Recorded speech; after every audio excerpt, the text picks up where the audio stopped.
Quand tu pars de Rouyn-Noranda, tu ne quittes rien. Tu n'arrives nulle part, tu restes d'où tu es, sur la roche boréale qui t'a donné ses silences et la poésie qui va avec. C'est-à-dire que Vaste Ciel est né à partir d'une thématique qui soutenait tout l'ensemble de ma recherche à ce moment-là. Je voulais écrire un livre sur la disparition des paysages, la disparition des espèces, même la disparition de la langue. Et peu à peu, j'ai vu dans chacun des textes qui apparaissaient l'enfance qui revenait, mon enfance à moi, et sur mon territoire natal, qui est l'Abitibi. Et c'est ainsi qu'est apparu Vaste Ciel. Et c'est ainsi que ça a pris le titre général du livre, Vaste Ciel, qui correspond à ce qu'on voit en Abitibi, c'est-à-dire un ciel immense qui fait comme un dôme au-dessus de nos têtes. Et lorsqu'on est enfant, on est vraiment... on prend la mesure du monde à partir de ce ciel-là.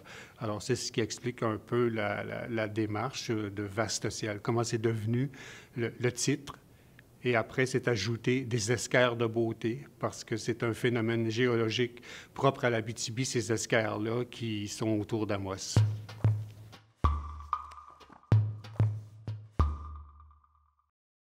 J'écris chaque jour, comme dans un carnet, et en marchant beaucoup. Alors, et je laisse venir. Mais ce qui m'a surpris dans ce livre-là, c'est surtout l'enfance. C'est comme les trucs de l'enfance que je n'avais pas prévu qui viendraient. Et cette enfance-là m'a surpris parce qu'elle est comme... Elle télescope le temps actuel. C'est-à-dire que ce n'est pas une enfance un retour à l'enfance, c'est une actualisation de mon enfance, comme si le territoire me redonnait ce que je suis, ce que j'ai été à partir de ce qui m'entourait à l'époque. C'est comme si j'étais né une deuxième fois sur ce territoire-là. Hier après-midi, ma voisine m'invite à aller prendre une bière chez elle parce qu'elle avait un ami poète qui était chez elle. Et lorsque je suis arrivé là, l'ami poète en question, il sortait d'une maladie assez grave. Moi, j'étais content de le voir. C'est quelqu'un que je connais peu.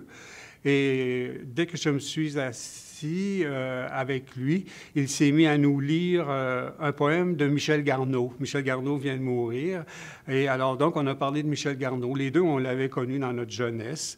Alors, peut-être que Michel Garneau était important parce que hier, il était présent parmi nous. Donc, si je peux parler d'une personne importante, ce sont des personnes qui continuent, même ceux qui sont morts ou ceux qui vivent encore, qui continuent de m'influencer ou encore d'être présents dans mon parcours.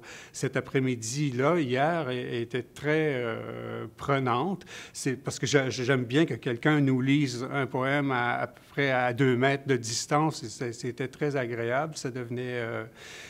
presque très personnel. C'était une lecture presque juste pour moi. Et c'était du Michel Garneau. Et on a parlé de Michel Garneau et on a parlé de nos expériences en poésie. Et dans le village où je suis, c'est très rare qu'une chose comme ça peut arriver. Donc oui, c'était marquant. C'était pas nécessairement dans ma vie antérieure, c'était pas un professeur, mais c'était un ami poète que je rencontrais hier après-midi.